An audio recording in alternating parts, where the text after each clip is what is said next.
Hey guys, and welcome back to Jalen Says. And today we're gonna be with a very cool dude. He does a lot of stuff in the industry. He's been really helping out people besides the industry. He's been working all around, and he just is an incredible dude. So here to introduce himself even further, Jabari Crowder. Sorry. Proud of. No, it's Yes, okay. Yeah, how yes. you doing, Jalen, man? I'm proud of you, man. You're doing a Thank great you. job. Thank you. How are you? Hey, man, I'm blessed, man. How's favorite? Yes. So to get the ball rolling, you do all these incredible things. You direct, you have your own show, you host, you do some stuff that I do as well, and you have a media company. You do a lot of stuff. So to get this started, who are you? Uh, Jabari Crowder is a philanthropist first, God-fearing man. He's a actor. He's a screenplay writer. He's a director. He's a filmmaker. A lot of people don't know as when you become a filmmaker, that means you can accomplish a task at any level when it comes to filmmaking, anywhere from writing the script onto directing onto distribution. That makes you a filmmaker. Um, so I'm kind of deep into the film industry, and I do a lot of charity work as well when I can. I have a nonprofit organization. Give back to the community. That's what I love to do. Um, I have my own podcast that I just started about a year ago, the Lalo Show, where I kind of interview very significant people in the community, not necessarily famous, but they have done things in the community where they should be famous. I feel like, and yeah, that's kind of like just a short list of things I do. Wow. So what got you into this industry, into filmmaking and acting and philanthropy? Well, all around. What got you in? Um, that was decades ago. I really don't know. I think I kind of just grew into entertainment.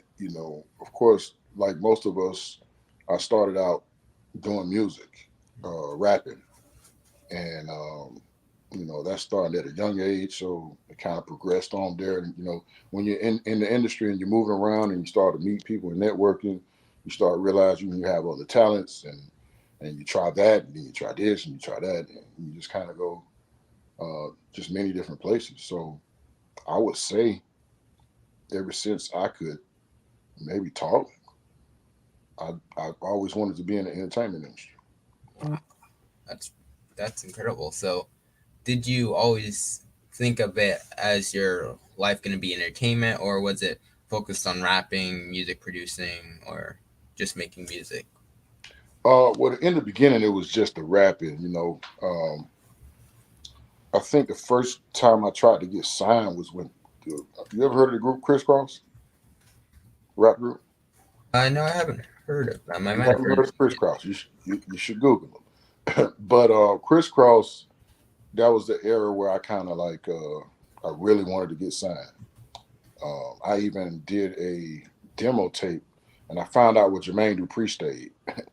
And he stayed actually uh, by the old Holyfield house, Rick Ross house now. Um, yeah, he lived right over there, and I put the demo in his mailbox. That's how long that I've been trying to do it. As far it. as the music side. Wow, that's you. You went out there. Yeah, yeah, I've always wanted it. So Yeah. I'm big on if you want it, go get it. All right. So, what made you love acting and filmmaking? Well, I've always been a movie head, and when I say a movie head, I don't mean like I have 10 movies where I can recite the words of certain scenes and so on. No, I mean I've watched all movies, so I don't remember a lot of them. But I've just been a movie head, and I've always been attracted to the process of creativity in filmmaking, and it just it excited me to a point where I said to myself, I want to be a part of this. And I actually didn't start with acting. I started with editing. I went to school in 2002. to learn how to edit, and that's when we were editing. You know, it was beta then. It wasn't. It was. It wasn't digital. So that was interesting when it turned from there to digital. So how? Because I've only seen the digital end of editing. How is it in Analog. the? It was analog then. Well, analog is like. You ever seen one of those old clips of people putting the film on a reel and turning it on and Yes. that's analog. So we literally have to go to a space in that film and cut it, and then go to another space and cut that, and then reattach those. And yeah, it's a long process. So base. So if it was like a full movie, one would have to watch the entire movie, see where they didn't need it, and cut it out. Or how does it uh, work? Basically, yeah. Wow. Wow. Oh, so how was it for you when it switched from analog, from snipping to attaching to digitally clicking and dragging and stuff like that? Well, I think at first I was afraid. I'm not gonna lie, but I realized I was computer literate. So after a little training, I guess training myself because I'm self-taught mostly, mostly on the digital side, self-taught. So after a little, training myself, I just kind of I got it, and I kept going. Okay. What really brought you into the? Well, I mean, you can't really. Well, it was a long time ago, but what kind of moved you towards the acting industry? Was it just swaying towards it, or is there something like, wow, maybe I could do this? Yeah, well, that's a cool story. I had a movie that I wanted to do called, well, that I did. I'm sorry, that I completed. It's called Faking. It's actually on Tubi TV right now. It's FAKIN on Tubi TV, and that was my first completed movie ever. I directed alongside Terry Miles. Um, I had a camera crew, but I was also on camera, and this is my first time ever doing a movie. Mm, Um, and I had to edit it myself as well. I had some editor assistants, um, and but overall, like I just kind of wanted to learn the whole aspect of filmmaking just off of that one movie. yeah. And but what happened was I was the executive producer of the film, and I hired someone to be the lead actor, but they didn't show up on the Mm, first day. So everybody else showed up, but they didn't show up, the lead actor. So I said to myself, you know what? I'm gonna do it. And it just turned out well, I guess. And people said I was a great actor and I should do more. So I just got a little into acting, and wow. you know, here I am. Wow. All right. All right. So, what started directing to become a passion? Directing. When I directed the film, Faking again, I didn't know I was directing. I'm not gonna be honest. I'm gonna be honest with you. I didn't know I was directing, but people have told me that I had a good. It was a good trait that I possessed because I just naturally did it. Almost correctly, almost not all the way. I had to learn a few things here and there afterwards, but I had some good teachers. Like I said, Terry Miles, he was hanging around then, and there was some other people in the film industry that was kind of giving me tips here and there as I went. People were pushing me, so I had a great support team. Wow. All right. So, you are directing, as I see in the IMDb credits, you're directing it, you Yes, starred in it, yes, and you also written it as well. You were the screenwriter for it. correct. So, were you always into like story writing or telling stories and stuff like that? Um, it's another great story. Okay, so when I was a kid, long, long, long, long time ago, long, long. When I was a kid, I used to get into a lot of trouble. And when I say a lot of trouble, I don't mean like at school and getting my butt. Well, I mean I was going to jail a lot. And while you're in jail and you're sitting there, some people pick up certain habits. One of my habits was books. So I wanted to read every book that was around. And there was a lot of books circulating, the jail. So I spent a lot of time reading, and when I read some books, I said to myself, I could do better than that. So one Like day I New just York's #1 seller. right. I'm like, yeah, New York. No, I could do better than that. So I ended up, writing a book, just pen and paper, and I let like some of my inmate friends read them. They say, hey man, that's a great story. You need to make that into a movie. So I ended up ordering. This is my first book, Screenwriting for Dummies. I ordered Screenwriting for Dummies, and I studied it front and back to back. And I just started writing scripts, and I Wow, passed them around as well, and they loved it. And I just knew I had something. So that's how that's I started. that's great. Wow. Yeah. Yeah. So uh, after this is when you started really getting into screenwriting, or was there Yeah. a time period in between where you were doing some other stuff? I was definitely doing some other stuff. Like I said, I was kind of like 1 foot in, 1 foot out of the industry at the time. So, um, but it was definitely a passion that I had. So whenever I, got to the point where I changed my life, I uh, I went full fledged into writing scripts. Like right now, I have like 7 scripts just sitting over here in my office that need to be produced and funded and whatnot. But so I have stories. I have a lot of stories. I know a lot of people with stories. Yeah. Wow, that's Mm. wow, that's pretty cool. So, what keeps you? I guess what keeps you going in this industry? What wakes you up in the morning telling you want to screenwrite? What wakes you up in the morning? I guess if it's a shooting day or just getting ready to get ready to shoot. What gets you up in the morning saying I'm gonna do this and stuff like that? The feeling of, for one, you guys, people like you calling me and say, "Hey, I want to interview you." You guys keep my momentum going, keep my energy up. So I gotta thank you guys for one. God for one. Then you guys, and also the passion that I have for it. Like I love to see people celebrate the creativity after it's done. I love to see people smiling. I love to see people happy, or even sad, depending on the film. Um, I like to see the emotions, the good emotions. So that's what motivates me mostly. Is God, my fans, and seeing my fans happy. And with your life, I know you had some hard times on well, something we're gonna get into later with Love on Z's media.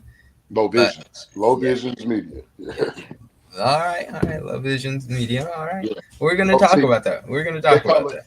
They called me. A friend of mine. His name was Ken. Yes. One day he gave me a rap name. I was Uh, rapping at the time, and he was like, "Man, you need a name that people resonate with when they meet you or see you, like lay low." He was like, "Cause you're always laying low. You're always in the cut. You're always quiet. You're always." So I was like, I like that. So I went and got a tattoo the next day. So the first part is the last 2 letters of my you know alias, which is LO, and the last part of the first name is Visions. So it's Lowe's Visions. wow, So I call it Low Visions Media. wow, that's pretty cool. Yeah, it's my Wait, visions. can we see the tattoo? Oh yeah, sure. I forgot which arm I put it on. I think it's this one.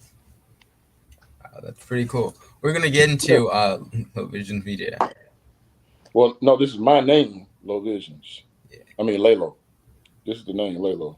It's probably hard to see. I could see it. I could see it. Yeah, that's that Wow, was that was my first tattoo, my very wow, first tattoo. Yeah. pretty cool. Pretty cool. So, as I saw on Little Media, Low Vision's media, Yes, sir. I saw that you were in and out of the judicial system most of your life, and Yep. what kind of motivated you to get out of that situation? Uh, my cellmates, they would always tell me, "You don't need to be here, bro." Um, Especially the older, the elders. in there. They had life sentences and things of that nature. Like I was one of those. I didn't. I came up in the Tupac era, so that should explain a lot, hopefully. But when I got behind the wall, they was like, "Hey man, you got too much talent. We need you out there." Um, but because I didn't have anybody out here telling me I don't need to be in there, so it was it was the other way around. When I went in, I had people telling me you need to be out there and not in here. And they just pushed me. Even when I came home, they would call like, "Man, you doing a movie? You doing something? You doing this? You doing that?" So yeah, they motivated me. Wow. So are you kind of still in touch with them now, or do they Yeah, still call? a lot of them still I still write. But most of them came home. You know, thank God, most of them came home now. Even the ones that had life sentences, they ended up passing some laws over the years. Obama sent a lot of people home. Trump sent a lot of people home. People don't know that. Um, yeah, yeah, then most of them are home now. Wow. Wow. Yeah. So what did you learn most when being in and out of the system? That the system is, I don't know if I should say this. The system is designed to put away people who are actually smart. Believe it or not. I mean, don't get me wrong. It's people that need to be in them, but the majority of people, they're very sane. They're very smart. They're very well educated. They may have made a mistake here and there, but that's what I learned. And I was one of the people that didn't need to be there, so I got out of the way. So after that, was there any moment in your life where you were wondering what is going to happen next? Hmm. No, I've always lived in the day, and that's actually it's an acronym for my name, Lelo, Leylo is living every year life offers. So what I try to do is I plan my year out, and I don't replan a year until it's close to Christmas. So every year I got a schedule. This is what I'm going to. This is my goal at the end of the year. So in order to reach that goal, I have to do these things throughout the year. So yeah, I don't look ahead. I look into the now. All right. Mm. All right. So when I talked about what I saw on your website, I mentioned Low Visions Media. Mhm. What brought that up? Was it because of your editing or? Like I said, at first I was rapping, but as I started to progress in the rap industry, again, I was really like in the streets for real. So I realized I realized that most of the rappers wasn't real, Mm. and it wasn't. I didn't fit in. I didn't fit in. So, and also I couldn't afford the music videos. Music videos were expensive. So what I did was Now people could just get their phone and like do right, free apps, exactly. but Yeah, before there wasn't. yeah, this wasn't then. So yeah, it wasn't no phones that you can make a video with at the time. So I bought a camera, but my sister gave me a camera, and I said I was gonna shoot my own videos. So I started practicing on other people and shooting their videos. Turns out I was pretty good at it, so people started paying me lots of money. So I said I made more money shooting videos than I did rapping. So I put the mic down and picked up the camera. Wow. It was And just that's like how it that. all started. Yeah, that's how Low Visions Media started. So what is your pathing with it? What is your pathing? My what? What is your pathing with it? Like, how has it developed since then? You know, as I look back, I've done a lot of work. I had an era where I was the king of clubs, and that's when I was doing commercials for all the clubs, nightclubs in like the Buckhead, Midtown area, all over the city. Actually, I did a lot of clubs.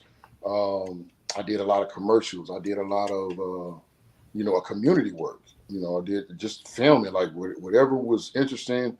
I filmed it, I cut it up, and I put it out there. And the more I put out there, the more my phone rang, and I just started going with the flow. And just next thing I know, I had built a major catalog, and I still don't look back. I just keep going, you know. So I ended up doing movies for people, writing a movie, writing a screenplay for people, or directing another movie for somebody, or directing a reality show, or just I'm just moving in the moment, like I said. Wow, that's that's really cool. What? So you were doing reality shows, basically everything to do with media. That's Yes, wow. that's why I called it multimedia because I covered everything.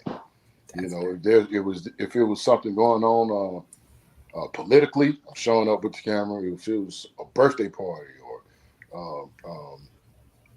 um, a performance, somebody performing, you know, celebrities.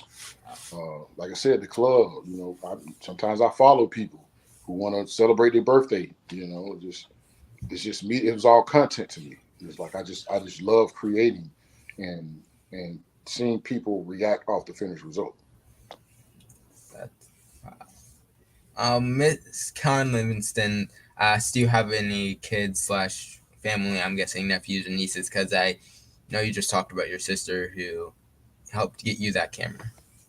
Yeah, my sister, she actually lives in Qatar now, next to Dubai. She's married. Uh, Wow. yeah, I was married.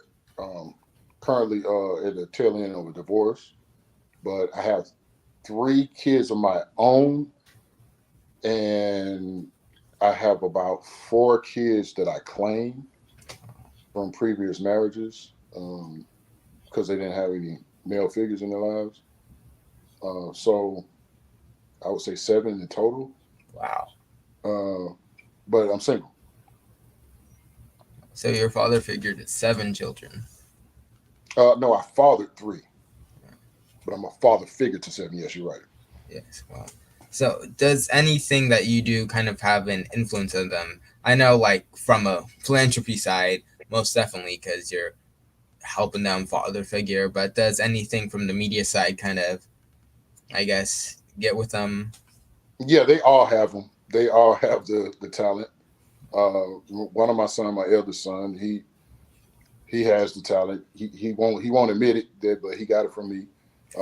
My youngest son, he's definitely he's king of Fortnite and YouTube, and you know he has his own little cruise or something they build in there.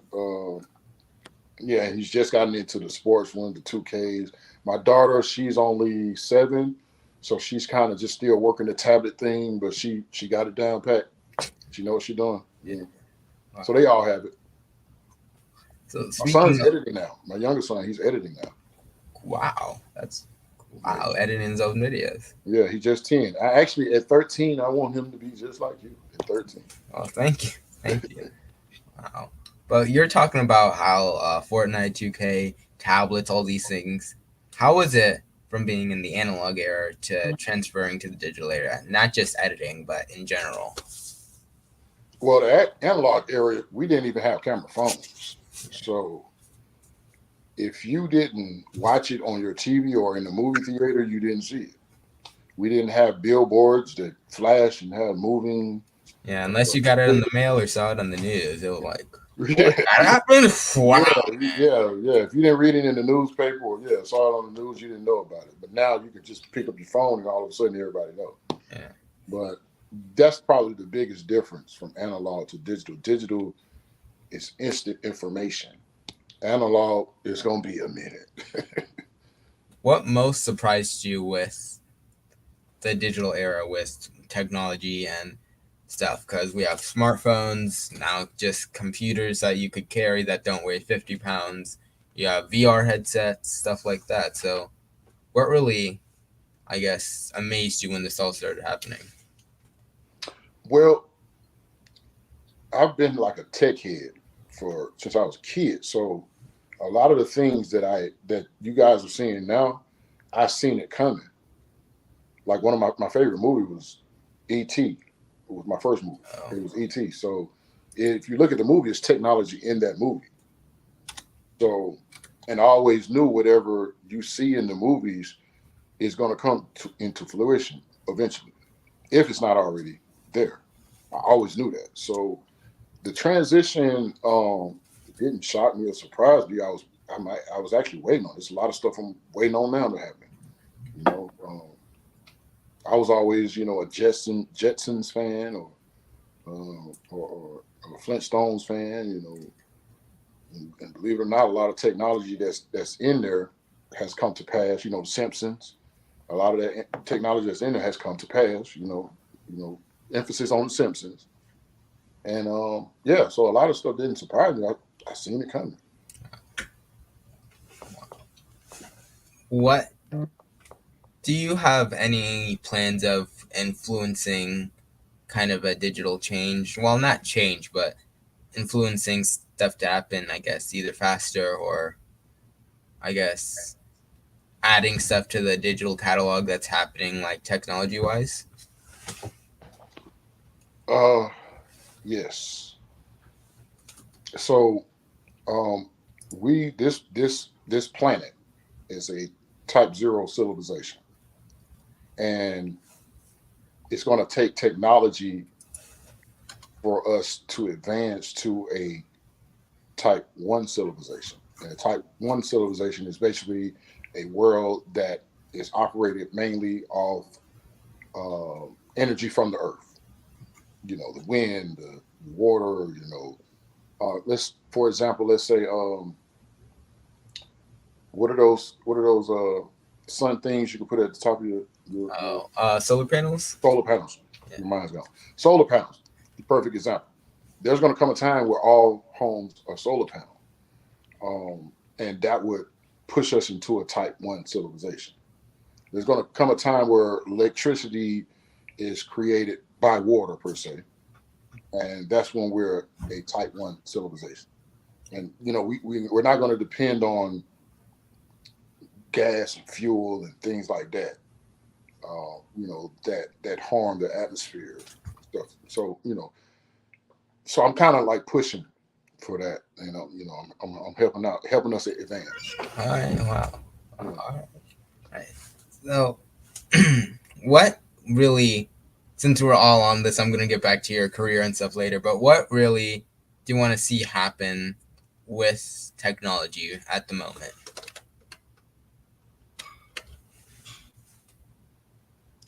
I think it's doing fine because if you go too fast and give out too much, it could be disastrous. Like as of right now, people are afraid of AI, artificial intelligence, and it is moving kind of fast. But I want to say that whoever released it went through the proper steps, hopefully or they're actually going through them now to make sure um, that humanity is not harmed in the future by artificial intelligence. Because I know a lot of people are afraid of that. So Like AI starting to get too intelligent, build yeah, robots. yeah, yeah. So, but again, there was a movie called I, Robot with Will Smith. I mean, if you go look it up, I I mean, remember watching that one. yeah, that's what's happening now. And that came out how many years ago? 20 years ago, something like that. So, Yeah. so, I would hope that the people that's in charge of releasing this stuff has did their homework, which I'm sure they have. But humans make mistakes, and they're probably prepared for the mistakes as well. I hope. So I think we're at the right pace Yeah. when it Okay. comes to technology. I don't think too much can be dumped on us at one time. Yeah. All right. So speaking of movies, I know this was a minute ago, but we talked about iRobot and E.T. What is your favorite movie out of the catalogs of movies you watched? Pulp Fiction. Quentin Tarantino is my favorite director, one of my favorite directors. Quentin Tarantino, Pulp Fiction. And it's not because of the violence and the gore, it's actually the storyline and how characters are developed, how how you can't even tell who the villain is because every movie has a villain. you can't even tell who the villain is until later on down the line. Wow. So I like the way Quentin Tarantino puts his stories together. And yeah, so Pulp Fiction, it's been my top one for I've been waiting on another one to knock it out, but Pulp Fiction is definitely my top. All right. Hey, that's a. I'm gonna watch that soon. I'm gonna watch it. Oh yeah, you definitely should watch Pulp Fiction. All right. So, what does anything amaze you now with movies? Since you watch so many. Um, I mean, again, like if you look at movies like E.T., Avatar, no, it doesn't amaze me. It's just I'm waiting for us to catch up. I want to see an Avatar walking around. Yeah, no, nothing surprises me. I just think I actually think we're behind. All right. All right. So, let's jump back into your career and stuff. You started off with rapping. Are you still in the music management industry? Kind of like on the management side, just a little bit. I help out people that I like. I got a lot of friends still in the music industry. So if I like you, if I like your message and your music, um, I'll pass you on to the right people. Okay. But me personally, no, I'm not into it. Who's your favorite artist now?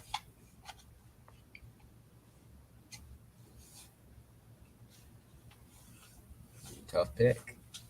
Yeah, that's a tough. It's nobody new actually. Well, no, no. I like me some Future, man. I can't even lie, man. Oh, Drake. Yeah, yeah. I'm tripping. Drake.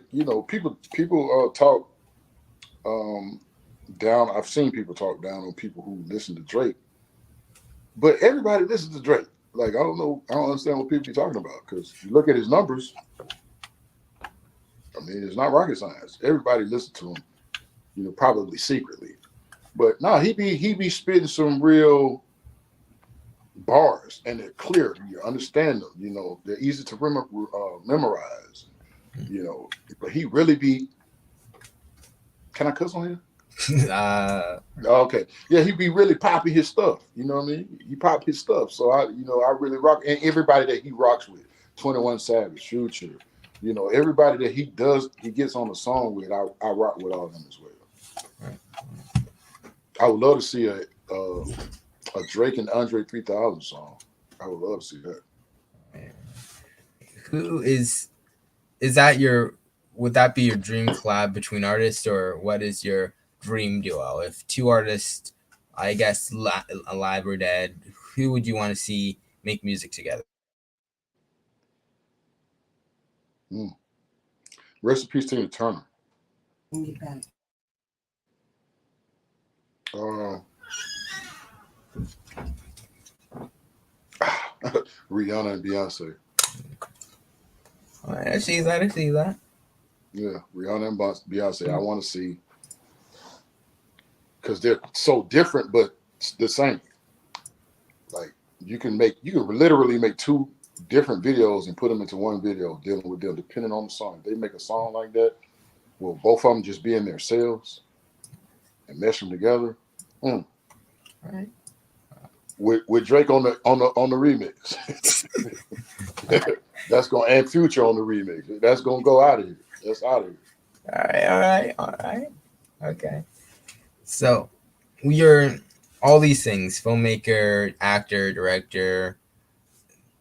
What is your film that you're really trying to push out right now? Is there a real film that you've been holding back because of budget or funding or Oh, anything? actually, um, there is a film that I'm going to put out soon called The Gas Station, but there's a story behind the film, so I think it's kind of timing with that because filmed I filmed that production while I was homeless. My house burned down May 2nd, 2021, and we actually went in production for that film May 8th, 2021. So I literally hired an entire crew to film that production while I was sleeping in my car. Wow. Yeah, and I was homeless for a while. So, and I'm also editing it. So you know, after I finished filming, you had that time of period where I was trying to get into a house, get my family into a house, and so that kind of got pushed back on the shelf. But in the process, I created what is called the Shoot Your Shot Film Festival, which I'm helping other filmmakers Wow. get distribution deals for their films.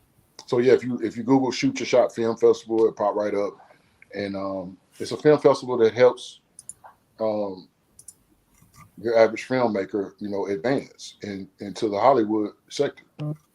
So I kind of bring them all together because I know a lot of people in Hollywood, and I know a lot of people that make films. So Wow. it was like a tug of war. They were both pulling me, people from Hollywood calling me, hey, you got some filmmakers down there in London that can move.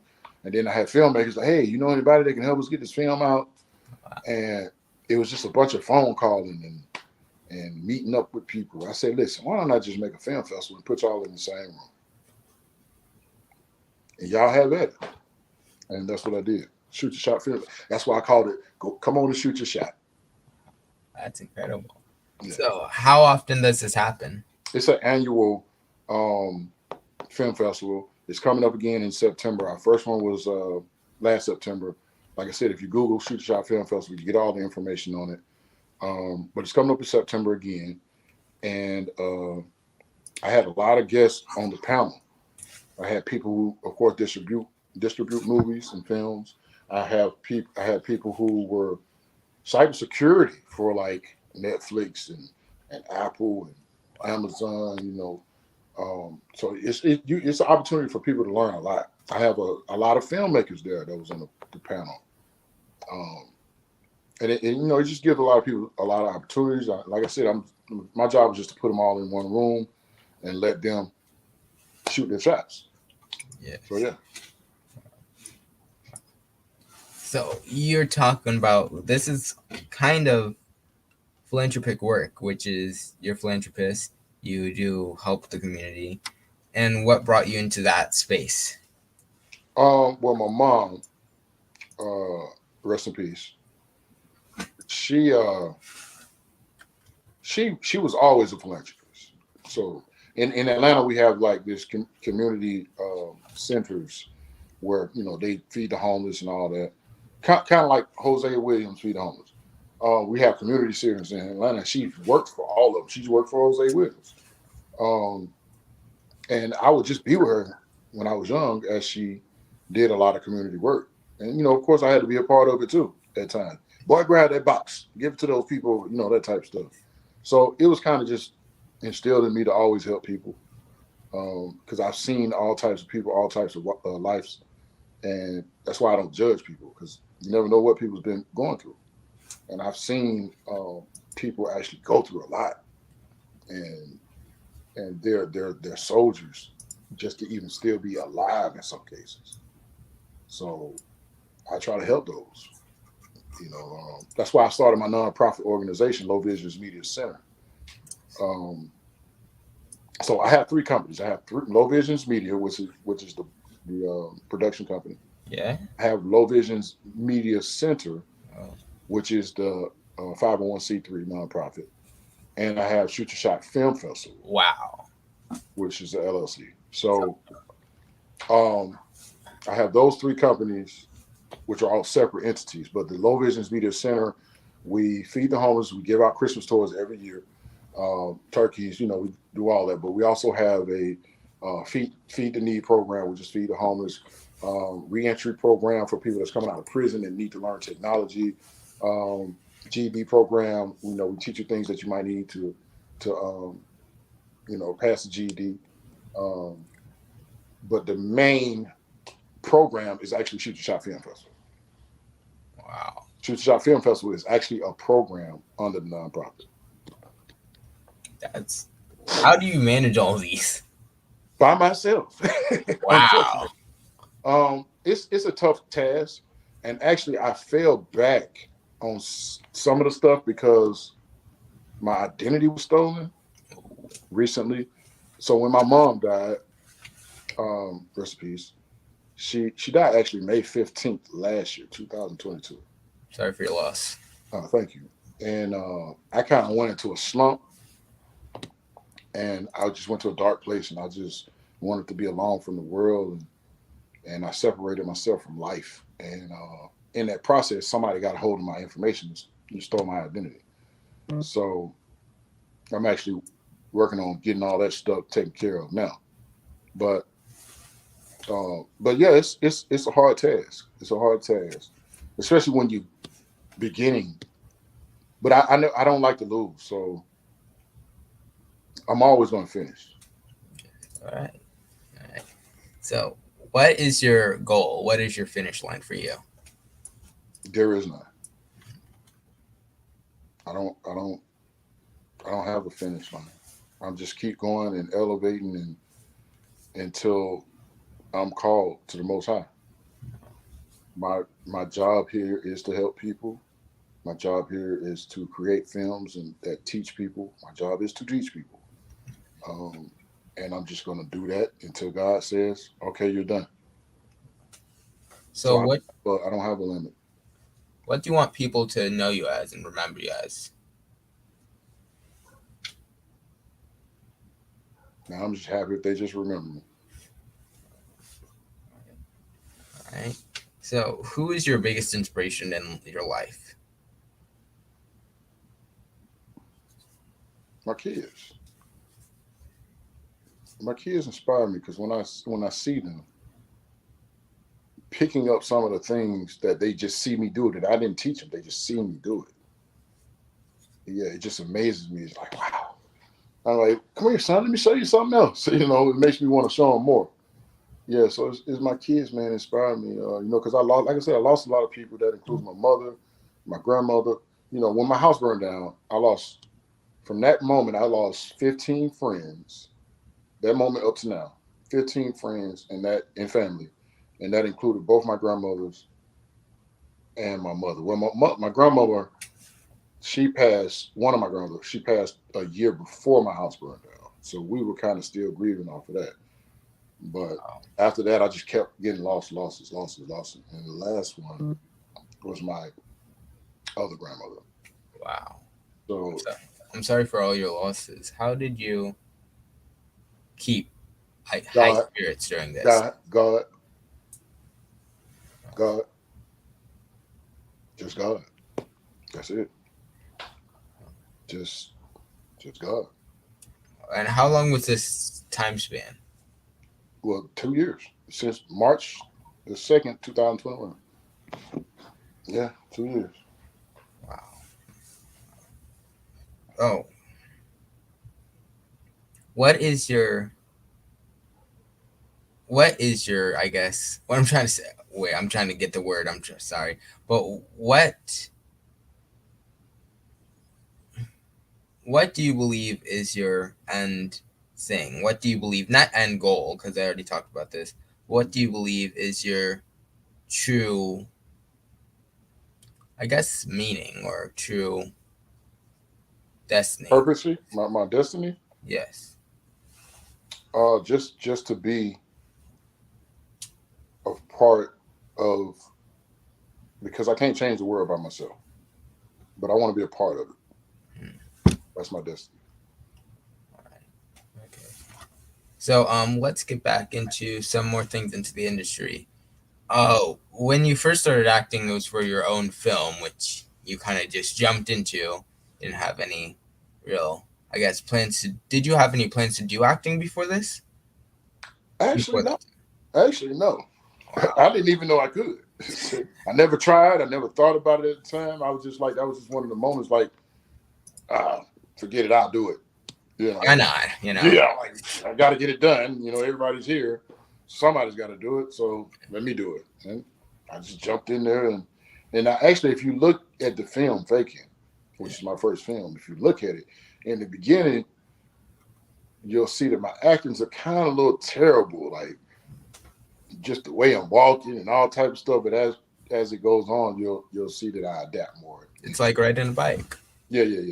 And I adapt to it. and I still didn't like it. I still didn't like it, but everybody told me, "Hey man, you did a great job. You need to stick to acting." And so I was kind of doing that. Wow. So, what have you been acting in since?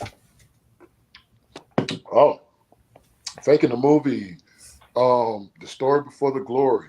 That's on Tubi TV. Um, let me see. Conflicted, the movie Conflicted. You know, shout out to Deuce King. Shout out to A.K. Reed. Um, oh, they have another movie out, Pure Finesse. I'm in that as well. Wow. It's I don't know. Just go to my IMDb. It's so many I can't remember, and it's a lot of them that like I played other roles, like a director or a producer, or yeah, it's quite a few. Just check me out on IMDb, and That, that's incredible. Wow. So, have you grown in acting? Have you like grown a love for acting or developed a love for acting since the times? oh no, I've always had a love for acting. Like I want to start an acting school eventually.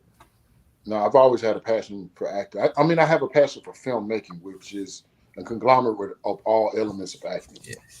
So yeah, I've always had a passion for acting. So, you have plans to make an acting school? Oh yes, under my nonprofit organization, yes. Wow, that's it. Wow, you went from rapping to editing to directing to wow, he didn't show up, have to act now. You did great. Now acting and a lot of stuff. Yeah. Now, wow.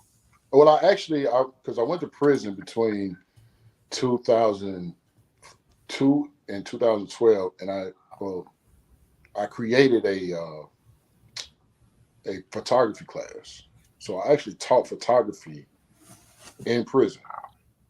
And it's actually a class that's still going today. It's an incentive class as well, meaning like if you take the class, it could help you to get released early later on down the line. Wow. So yeah, I created a photography class in prison, and it's still going to this day. Wow.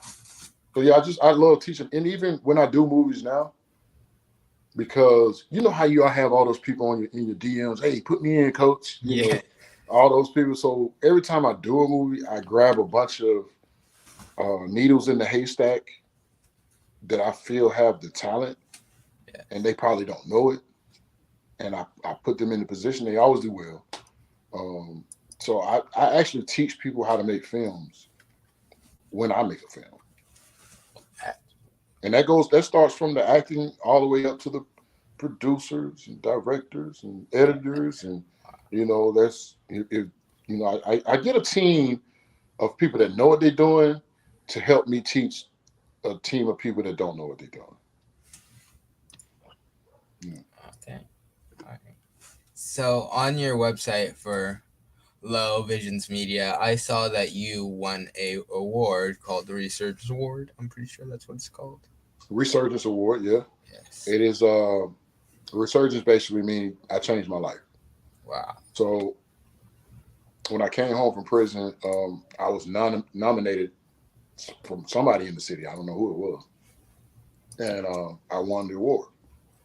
So yeah, the city gave me the Resurgence Award. Yeah. That's pretty cool. So, how does it feel to get, I guess, kind of gratification and I guess showing that you're doing something to help? How does it feel to know that you're making a change with the world around you? I don't feel I've done it yet. Mm. I'm still working on it. All right. All right. All right. With some other topics I have up on my notes, I also see that the Lalo show, which I haven't talked about yet, which is where you take on people, you interview them, people who are famous or should be famous because of the things they do. What brought that on? Well, shout out to Vlad TV. um, but it was shows like Vlad TV where not that they were doing anything wrong, um, but I just felt like the wrong questions were being asked. I guess because it was always a target of I want to get the dirt or the dirty part of the story off the rip. But it was like in my mind, I'm like, who are these people? Like in real life, like not, who are you? Like how were you raised? Did you have a two-parent home, a one-parent home? Was your father in your life? What school did you go to? So on and so forth. I had so many um, questions I wanted to ask these people. And a lot of these people, as you see, these are people I actually know. So I started out with people I actually know, and soon I'll be dropping a whole boatload of footage that I haven't released. I got a bunch of interviews lined up of people that are significant in the history of our community, that are significant in the history of hip hop and film as well. These are very important people in life that I think the world should know about. That's pretty incredible. Yes, nice. Thank you. So, is there a goal for the Lalo show? Is there like a goal to have it on TV or have it on streaming services and stuff like that? Oh yeah, yeah. Somebody call Revolt TV because I got some ideas. But Okay. yeah, I definitely want to be able to make it a major platform where I can kind of just pick who I want to be on there, and we just really talk about things that I think needs to be talked about in our community, you know. So yeah, I, I pray that. Well, it will. It will. It'll get to that level. Yes. Yes. Yeah. And when we talked before, I heard you said something about a Jamie Foxx movie. Yeah. Oh. Back in action. The new movie he just filmed. Um, yeah, I'm acting in that one. I can't Wow. really speak on the film too much, but I'm definitely in the movie unless they cut me out. But I don't think they will because Oh, of they my wouldn't. They wouldn't. yeah, I don't think they will because of my role. But yeah, that was fun. And Wow. prayers out to Jamie Foxx as well. Yes. Yes. Yeah, that was fun. Wow. How is it to be in it? Did you get to meet Jamie Foxx? It was fun. Oh. It was fun. Oh, wow. That's pretty cool. So, But I how's it? met Jamie Foxx before. Like I said, I've been in the industry a while. Yeah. So a lot of these celebrities, like I've met them before, been around them. Even if it's just me in the room and nobody knew who the hell I was. Like I was in the room when Outkast was making their first album, but they probably don't remember. But I was there. I was in the studio with them. But like I said, I was lay low. I was the quiet guy. I might be with somebody else, just sitting in the corner. I've been in the studio with MC Breed, rest in peace, MC Breed. People don't know that Jazzy Faye was writing MC Breed's lyrics, and I was there. I saw it. That's how I know. I saw it. But I think it was just for one album. I want to say it's the Funkadelic album or something like that. But yeah, a lot of these people I had already met before. Um, so yeah, I've been around. That's incredible. So, 6 years ago, well, I'm not sure when it started filming, but 6 to 7 years ago, you didn't think about, well, you were in the industry, but you weren't thinking about acting. Now wow, that's pretty inspiring. So, No, it's been more than 6 years. I started Low Vision's media 6 years ago. yeah. I did the movie Faking in 2013, Oh, wow. fresh out of prison. I got out in 2012. So in between 2012 and 2013, I put out 4 mixtapes, shot several videos, and a movie. In between 2012 and 2000. Yeah, Wow. And this is also while you were in your car? in my what? In your car, you said? In my car. Living out of your car because. No, when I got out of prison in Yeah. 2012. No, between 2012 and 2014, Okay. is when I did four mixtapes, and I shot it and put out a movie. Wow. The red carpet for my movie was December the 6th, 2014. I got out of prison in December 2011. Wow. So you did all of that in 2 years. Yeah, yes, So is your life now always that busy? yes. Wow.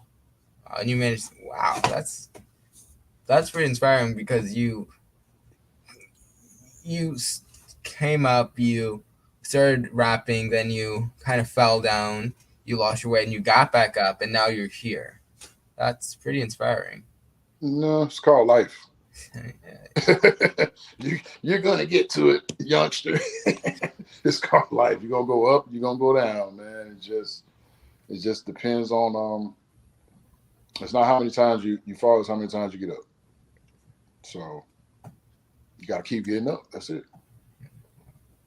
All right. Yes. So it's our interview is kind of going to a close, Yep. but before that, I want to talk about what do you do when you're not directing and editing? Do you have free time, especially I guess during the summer you might have a little bit of more of a break, but is what things do you do as hobbies when you're not out there directing and editing? I like nature. I And like being on the water. I like um I like nature, I like to travel. Um I just like to be one with God in the universe, and just absorb the energy that the universe offers. I absorb it. I love God's creation. So yeah, that's one of the main things that I like to do. Just travel, and I like to do stuff that ain't nobody else doing. I like so to, yeah, I like to do stuff nobody else is doing. what started this, I guess, experience from doing from nature and stuff and doing things no one else is doing? When did that kind of start? Having my own mind, I guess, because I grew up in the hood, and but again, I'm a movie head at the same time. So when everybody's out playing and getting in trouble most of the time, I got to get back inside at 8 o'clock because the show coming on. Not because my mama said be inside, but because the show coming on. So I was seeing things at an early age, other parts of life and other people and other communities and other what's the word I'm looking for? It's just everything. Everybody's not the same. Everybody's conditions are not the same. Everybody's not raised the same. Everybody's worlds are different physically in some cases. So I mean, all the way down to the Animal Channel, Animal Planet. It just makes you want to go and just hang with some lions and tigers and bears. Yeah. So just enjoy nature. So that's how I've always had that in me to just get away. Wow. And I've lived all over the country, like California. I've lived in Mexico. I lived in Portland, Oregon, Cedar Rapids, Iowa, um, Cleveland, Ohio. I lived in New York, Newark. I lived in Chicago, Florida, Kentucky. Traveling to 50 states. Not all 50, but I was working on it. I was So working. There's places I haven't been, so I'm still working. what's on your bucket list? What is on my bucket list?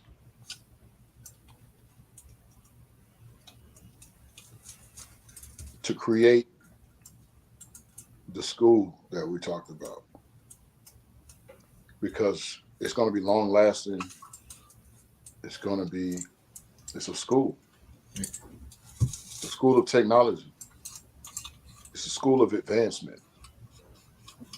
So when I'm long gone, this school will keep going, and it's designed to make this a better world. So the school, that's my bucket list. Get the school done. So going back to hobbies and stuff, because the school is very important, and it's gonna come up soon. I know it. I'm gonna wait to see. But with hobbies and stuff, when you have, I guess, if you have a day of free time, like a day, nothing's going on, or 2 days, or I guess a week, because timing and stuff and flights and whatever, what would you be doing during that week? How much money would I have at the time? How much money you're willing to spend on a week to yourself? A week to myself? Yes. Oh, that's definitely a nature adventure. I mean, and there's so many options. It's places of the world that not many people have been to. Um, I can't wait to go to Egypt. Got my passport ready to be stamped. Nice. But yeah, it's just places of the world that I want to see with my own two eyes. So I would spend a week probably traveling just to go see these places. You know, go to Spain, go to Egypt, go to Italy, Paris. Just go to Paris just to shop. You know, just go to Spain just to take a selfie. I You mean, know, if you can, why not? why not? Exactly. That's just there's something I want to do. That's also on my bucket list. Do a lot of travel. Yeah. I want to fill up my passport with stamps so I can get another passport and fill it up with more stamps. Yeah. Yeah, that's what I want to do. I want to go to and see historical locations. You're gonna be collecting stamps like people collect Pokemon. Yeah, yeah, that's the goal. That's the goal. But it's also a form of location scouting in film. So I would literally go to these because that's what I would do when I write a script. Let's say the script is based in Mexico. I would go to that part of Mexico, just hang out, and ask questions, look around, and take notes, so I can have it in my mind when I start writing the script, and I know what I'm talking about because I've been there, I've seen it. So this store is here, and these houses are over in this area, and it's location scouting to me. Yes, all right. We have two audience questions, and then our time is unfortunately come to an end. But Oh man, Miss Carring Livingston asked, "Where are you from?" born and raised in Atlanta, Georgia. Yes, ATL. Yeah. Yeah, yeah, born and raised in Atlanta, Georgia. I was the Freaknik. I was there. I was at the Freaknik, all of them. So I was born in Atlanta, Georgia. Georgia, Karen. Yes. And last question: is there anyone that you'd like to work with in anything acting? Denzel Washington, man. That's a good one. Yes. Denzel Washington. What's your favorite work that he was in? At right now, it is. Well, I mean, we all love Training Day, but I'm really digging the Equalizer series. Um, what else Denzel did? The one where he was a pilot. I can't remember the name of it, but he was a pilot. I mean, his tenacity. When it comes to acting, the energy he lets off. Yeah, Denzel Washington. Yeah, yeah, Denzel. I mean, it's nobody that I can think that's bigger than him in film and acting. I will write a script just strictly around him. Yeah. Yeah, him and Will. Will's a great actor too as well. Yes. All right. All Yeah. right. Well, before we say goodbye to the audience, can you tell them where they could find you, where they could hear more of your information, where they could watch your movies, all of that? Yeah, like I said, you can go to Tubi TV and just type in my name, Jabari Crowder. Type in my name, and the movies that I'm affiliated with will pop up. Or you can go to IMDb, type in my name, and they will have those movies up and links to where you can go watch them. So go check out my movies, please. Starting with Faking the Movie, which is my first one. So don't judge me on the first movie, because it progresses as as I get deeper into filmmaking. The Story for the Glory as well. The gas stations are coming soon. You can actually look that trailer up on YouTube. Lalo, the filmmaker, from felony to filmmaker, and also I'm also a author. I'm a published author. I have a book called Daddy's Shadows. It's on Amazon. It's on Amazon and well, no, it's everywhere. Goodreads. Barnes and Nobles. Daddy's Shadows, written by Lalo, Leylo. So you can look that up, and you can follow me on, just follow me on Instagram. My Instagram has ADD, so warning. I'm telling you right now, but it's Lalo. That's Leylo underscore visions, Vizinz on Instagram, and I'm just kind of everywhere on there. You can check. So it's basically the same thing across the board: Instagram, TikTok, Facebook, Twitter. It's all the same. And the Lalo Show. Yes, the Lalo Show. Make sure you Follow, watch. yeah, follow the Lalo Show as well on Instagram. That's the Lalo Leylo Show. All right. Well, thank you for coming on. Thank you, Jalen, man. Good job, man. Tell your mama I said hey. Yeah, all right. All right. Oh, we'll call you after the stream is over. Yes, man. Oh, yes, sir. All right. All Have a right. good one, man. You Y'all too. be blessed. Yes. And thank you to the audience out there watching. And also, soon coming up is going to be God Guys again. And yes, it's pretty cool. It was great working in the last one. Rest in peace, Pops, man. He was a good actor. Man. But yeah, it's coming up really soon. If you want to see more information, you could go on Jalen Says TV Facebook. And if you want to, you could also watch the show there. You could share it. You could do all of that stuff. And yes, thank you guys. It's a lot of cool stuff's coming up with me that you could watch, especially God Guys. It's coming out real soon. You could see all the information on Facebook. Jalen Says TV, Cat Coles on Facebook, either one. But just thank you guys. Thank you for watching. Thank you for supporting. And also, make sure you subscribe, like, hit the bell. And I just really appreciate it. Peace. Stay tuned.